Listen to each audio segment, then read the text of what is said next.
Good morning students, welcome back to botany class. Calamites हम पढ़ रहे थे। पिछले वीडियो में हमने कैलेमाइट स्टार्ट किया था, जो कि एक फॉसिल टेरिडोफाइट है। और इसमें हमने 3 सब जनरा के बारे में पढ़ा था और स्टेम के बारे में आपको बताया था कि स्टेम किस प्रकार से रिजेंबल करता है बहुत सारे कैरेक्टर्स में इक्विसिटम से। इस वीडियो में आज हम इसके बाकी जो पार्ट्स मिले थे, क्योंकि ये एक फॉसिल है और जैसा कि मैंने आपको बताया था कि फॉसिल जो है वो फॉर्म जनरा बनाता है, पूरा का पूरा प्लांट एक जगह पे नहीं मिलता है। तो उसके जो भी पार्ट्स हमें अलग अलग जगह पे मिलते हैं उनका अलग अलग नाम रखा गया है। तो उसी प्रकार से जहाँ वहाँ पे स्टेम मिला था, आगे हम रूट, लीफ और कोन के स्ट्रक्चर के बारे में इस वीडियो में आपको बताएंगे। सबसे पहले रूट का स्ट्रक्चर देखते हैं, रूट के बारे में क्या जानकारी प्राप्त हुई थी। रूट जो है एडवेंटिशियस रूट है कैलेमाइट्स में, और इसे एस्ट्रोमाइलॉन कहा जाता है। इंटरनली रूट जो है उसमें पैरेनकाइमेटस पिथ पाया जाता है। स्टील जो है वो रिंग फॉर्म में है, मतलब बंडल्स अरेंज्ड हैं रिंग फॉर्म में, और एग्जार्क बंडल इसमें पाए जाते हैं। जैसा कि आपको पता है रूट में एग्जार्क टाइप ऑफ बंडल ही पाए जाते हैं, तो वही बंडल यहाँ पर भी पाए जाते हैं। इंटरनल स्ट्रक्चर की अगर हम बात करते हैं तो इंटरनल स्ट्रक्चर के अंदर, जैसा कि इक्विसिटम में आपको कैराइनल कैनाल, वेलिकुलर कैनाल दिखाई देती है, उसी प्रकार से यहाँ पर वैसे तो मॉर्फोलॉजिकली इक्विसिटम से काफ़ी मिलती जुलती चीज़ें हैं, लेकिन यहाँ पर रूट्स में कैराइनल कैनाल जो है वो एब्सेंट है, और वेलिकुलर कैनाल भी नहीं है। उसकी जगह पर कई बार आपको कॉर्टिकल रीजन के अंदर लेक्यूना या स्पेस दिखाई देती है, जो कि वेलिकुलर कैनाल जैसी लगती है। सेकेंडरी ग्रोथ जो है वो भी पाई जाती है एस्ट्रोमाइलॉम में। तो कुछ ये जानकारी हमें रूट के बारे में मिली थी। अब आते हैं लीव्स के बारे में, कि प्लांट में लीव्स किस प्रकार की होती हैं। तो अगर हम फॉर्म जीनस की बात करते हैं या डिटैच्ड लीव्स जो हैं कैलेमाइट्स की, उसकी बात करते हैं, तो 2 प्रकार की लीव्स के फॉर्म जनरा आपको यहाँ दिखाई देते हैं। एक तो है एन्यूलेरिया और एक है एस्ट्रोफाइलाइट्स। ये 2 प्रकार की लीव्स यहाँ पाई जाती हैं। लीव्स जो हैं वो वर्ल्ड होती हैं अरेंजमेंट में, मतलब कि चक्र के फॉर्म में, चक्र के रूप में पाई जाती हैं, और mostly found on smallest twigs, जो छोटी ट्विग्स हैं, जो छोटी टहनियाँ हैं, उस पर लगी हुई मिली थी।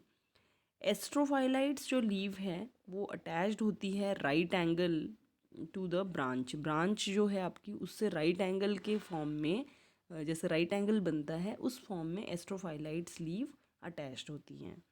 एन्यूलेरिया लीव्स की अगर हम बात करते हैं तो एन्यूलेरिया लीव्स जो होती हैं वो लीनियर होती हैं, बेस पर फ्यूज्ड होती हैं, और उससे एक इनकॉन्स्पिकुअस कॉलर टाइप का स्ट्रक्चर ये बना लेती हैं।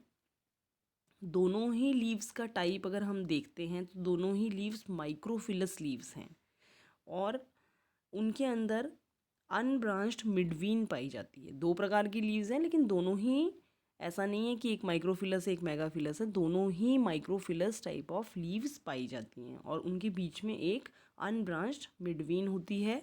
लीव्स का जो है चक्र के रूप में लगी हुई होती हैं, और एस्ट्रोफाइलाइट्स जो हैं वो राइट एंगल टू ब्रांच होती हैं। ये देखिए, ये चित्र में आप देख सकते हैं चक्र के रूप में यहाँ पर इस ब्रांच के ऊपर लीनियर लीव्स जो हैं वो लगी हुई हैं। अब आते हैं कि लीव्स का अगर हम इंटरनल स्ट्रक्चर देखें या एनाटमी देखें तो लीव्स किस प्रकार की दिखाई देती हैं। तो एनाटमिकली लीव्स जो हैं वो रेक्टेंगुलर से 5 साइडेड होती हैं। कॉन्सेंट्रिक वस्कुलर बंडल उसमें पाया जाता है, जिसमें कि कॉन्सेंट्रिक वस्कुलर बंडल से मतलब है या तो जाइलम अंदर फ्लोएम बाहर, या फ्लोएम अंदर जाइलम बाहर। इस तरीके से 2 प्रकार के कॉन्सेंट्रिक वस्कुलर बंडल्स पाए जाते हैं। टाइप ऑफ वस्कुलर बंडल एक मेरा वीडियो है, उसमें अगर आप देखना चाहें वस्कुलर बंडल्स के कितने टाइप होते हैं तो वो आप उसमें देख सकते हैं। लेकिन अगर यहाँ की बात करते हैं तो यहाँ वस्कुलर बंडल जो है वो सेंटर के अंदर जाइलम और उसके चारों तरफ फ्लोएम पाया जाता है। बंडल जो है उसके उसमें बंडल शीथ भी पाई जाती है। कॉन्स्पिक्यूअस बंडल शीथ एनसर्कल करती है एंटायर वेन को। और अगर हम मीज़ोफिल सेल्स के लिए बोलते हैं तो मीज़ोफिल सेल्स जो हैं वो पैलिसेड पैरेन्काइमा के बने हुए होते हैं। और एपिडर्मिस जो है वो सबसे आउटर मोस्ट लेयर दिखती है। तो कहने का तात्पर्य ये है कि वस्कुलर बंडल और एपिडर्मिस के बीच का जो एरिया है दैट इज़ मीज़ोफिल, जो कि पैरेन्काइमा, जो कि पैलिसेड पैरेन्काइमा का बना हुआ होता है। स्टोमेटा जो है वो भी लॉन्ग एक्सिस पे मौजूद है और स्कैटर्ड रहता है ऑल ओवर द सरफेस। आपको सरफेस पे कई जगह पे स्टोमेटा दिखाई दे सकता है। देखिए जैसे ये चित्र है, अगर हम चित्र को देखते हैं तो आप देखिए इसका शेप जो है इस तरीके का आपको शेप दिखाई देता है लीफ का, जिसमें कि बीच में आप देख रहे हैं वस्कुलर बंडल है। बंडल के चारों तरफ बंडल शीथ पाई जाती है। ये जाइलम हो गया, ये आपका फ्लोएम हो गया और ये बंडल शीथ हो गई। और ये जो एरिया है दिस इज मीजोफिल, जो कि इलोंगेटेड सेल से बना हुआ है, इसीलिए हम इसको पैलिसेड पैरेन्काइमा कहते हैं। ये देखिए आपको स्टोमा दिखाई दे रहे हैं, ये स्टोमा है, यहाँ पर ये स्टोमा है। तो इस तरीके से ये आउटर जो है ये एपिडर्मिस है। तो इस तरीके से एस्ट्रोफाइलाइट्स का टीएस है ये। और ये जो है आपको बताता है कि एपिडर्मिस है, मीजोफिल है, इसमें वास्कुलर बंडल है, सारे चीज़ें आपको इसमें दिखाई दे रही हैं। अब आगे चलते हैं हम कोन स्ट्रक्चर पे, कि कोन स्ट्रक्चर जो है वो किस प्रकार का है। तो कैलेमाइड्स में जो कोन स्ट्रक्चर है उसमें सेंट्रल एक्सेस होता है, ऑल्टरनेटिंग वर्ल्ड्स ऑफ पेल्टेड स्पोरेंजियोफोर्स जो हैं वो अटैच रहती हैं, और स्टेराइल अपेंडेजेस होती हैं जिनको हम ब्रैक्ट कहते हैं। तो कोई भी कोन जो स्ट्रक्चर होता है उसमें एक तो सेंट्रल एक्सेस पाई जाती है और उसमें पेल्टेड स्पोरेंजियोफोर्स पाए जाते हैं और स्टेराइल अपेंडेजेस पाई जाती हैं ब्रैक्ट पे। तो जो स्पोरेंजियोफोर्स हैं उनमें स्पोरेंजियाज लगे हुए होते हैं और इसके साथ साथ एक स्ट्रक्चर है ब्रैक्ट्स भी पाए जाते हैं। अब यहाँ पर डिफरेंट टाइप्स ऑफ या डिफरेंट फॉर्म्स ऑफ कैलेमाइट कोन्स पाए गए, जो कि दो भाग या दो इम्पॉर्टेंट पॉइंट्स हैं जिनके कारण कि हम उनको अलग कर सकते हैं कि किस पे डिपेंड करता है कि वो कैलेमाइट में ये वाला कोन पाया जाएगा। एक तो पोजीशन ऑफ स्पोरेंजियोफोर अटैचमेंट, की पोजीशन जो है स्पोरेंजियोफोर का वो किस प्रकार का है, एक तो उस पे पता चलेगा। और दूसरा है नंबर ऑफ स्पोरेंजिया पर स्पोरेंजियोफोर, स्पोरेंजियोफोर का पोजीशन अटैचमेंट का क्या है, और दूसरा नंबर ऑफ स्पोरेंजिया जो है पर स्पोरेंजियोफोर कितनी है, नंबर ऑफ स्पोरेंजियाज जो हैं पर स्पोरेंजियोफोर कितना पाया जाता है उस पर भी डिपेंड करेगा। अब पहला कोन जो है इसमें है कैलेमोस्टेकाए है पहला कोन, जिसमें कि स्पोरेंजियोफोर जो है वो राइट एंगल से अटैच्ड है by the successive verticals of sterile bract. और इसके अंदर आप देख सकते हैं कि नंबर ऑफ स्पोरेंजियोफोर और ब्रैक्ट्स पर वर्ल्ड जो अटैच्ड होते हैं वो वेरी करते हैं स्पीसीज टू स्पीसीज। आप देख रहे हैं, अगर आप चित्र देखेंगे तो ये आपको बीच ये तो है स्पोरेंजियाज जो गोले गोले से आपको दिखाई दे रहे हैं, दीज आर स्पोरेंजियाज, ये ब्रैक्ट हैं। और इनके बीच में एक एरिया बता रखा है उसको हम कहते हैं, ये जो जैसे इस वाले एलएस में अगर आप देखें ये एक डिस्क सी आपको दिखाई दे रही होगी, this disc is actually sporangiophore. ये डिस्क जो है ये ऊपर डिस्क जो है, तो स्पोरेंजियोफोर का पोजीशन, ब्रैक्ट का position, number of sporangiophore and the number of bracts कितने हैं वो वेरी करते हैं। जैसे कि जनरली 6 से 18 फोर्स प्रेजेंट होते हैं पर वर्ल्ड एंड 10 से 45 ब्रैक्ट्स जो हैं दे आर बॉन्ड, है ना। तो एक चक्र में ये जो चक्र से आप देख रहे हैं इसमें 10 से 45 के ब्रैक्ट हो सकते हैं और 6 से 8 स्पोरेंजियोफोर आपको यहाँ पर वर्ल्ड दिखाई देता है। अब ब्रैक्ट ऑफ द वर्ल्ड जो है they are usually laterally fused, bract जो है वो लेटरली फ्यूज्ड रहते हैं बेस में and forming a expanded disc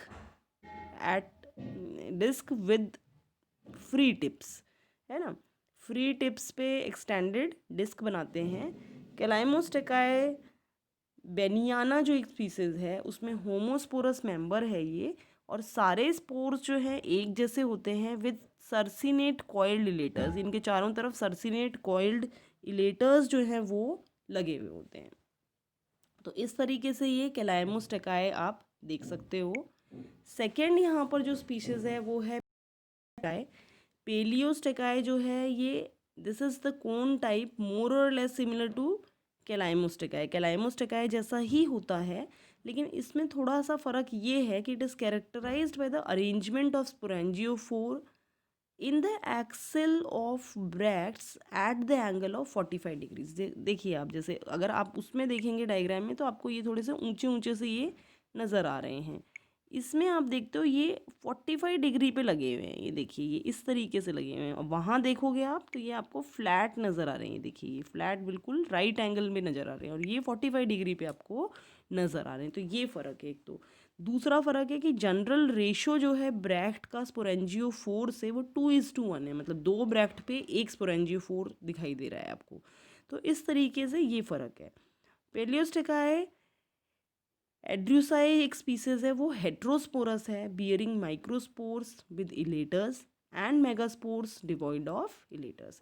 कि पेलियोस्टेकाए एड्रूसाई में हेट्रोस्पोरस स्पीसीज होने के कारण मेगास्पोर्स और माइक्रोस्पोर्स पाए जाते हैं, लेकिन मेगास्पोर्स जो हैं उनके अंदर इलेटर्स नहीं पाए जाते, जबकि माइक्रोस्पोर्स जो हैं उनमें इलेटर्स पाए जाते हैं। तो ये भी एक डिफरेंस का पॉइंट यहाँ पर दिखता है। अब आते हैं हम कैल्मोकार्पॉन। कैल्मोकार्पॉन जो है वो हाईली इवॉल्व्ड कोन है इन तीनों में से।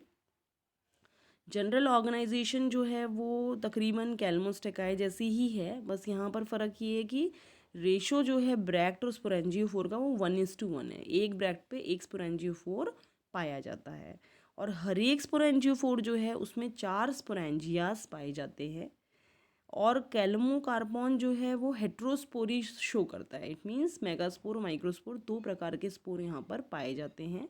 और जो मेगास्पोरेंजियम है वो सिंगल फंक्शनल मेगास्पोर वहाँ यहाँ पर मिलता है। उसमें मेगास्पोरेंजियम जो बनता है उसमें मेगास्पोर सिंगल होता है, और वो सराउंड करता है एक स्टेराइल टिश्यू से और एपिडर्मिस से, which were shed from the cone as a unit. की जो कोन के अंदर जो बाहर का एरिया था वो इसके साथ ही रहता है अटैच्ड। ये एपिडर्मल एरिया आपको यहाँ पर दिखाई दे रहा है। तो ये एक एडवांस टाइप ऑफ कोन आप इसको कह सकते हो। तो हमने 3 प्रकार के टाइप पढ़े कोन में, जिनमें फ़र्क ये है कि कैल्मोस्टेकाए जो है, कैल्मोस्टेकाए के अंदर आप कह रहे हो कि जो स्पोरेंजियोफोर है और जो ब्रैक्ट है उसमें आप कह सकते हो कि रेशो में बहुत डिफरेंस है। जैसे 6 से 18 स्पोरेंजियोफोर मिल रहे हैं और 10 से 45 ब्रैक्ट मिल रहे हैं एक वर्ल्ड के अंदर।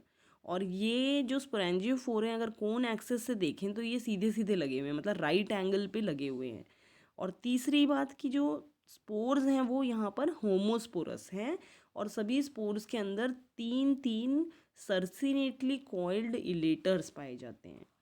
जबकि अगर हम पेलेमोस्टेकाई की बात करते हैं, पेलियोस्टेकाई की बात करते हैं, तो पेलियोस्टेकाई के अंदर एक तो स्पोरेंजियोफोर जो कोन एक्सिस से लगे हुए हैं वो 45 डिग्री पे लगे सीधे नहीं हैं ये।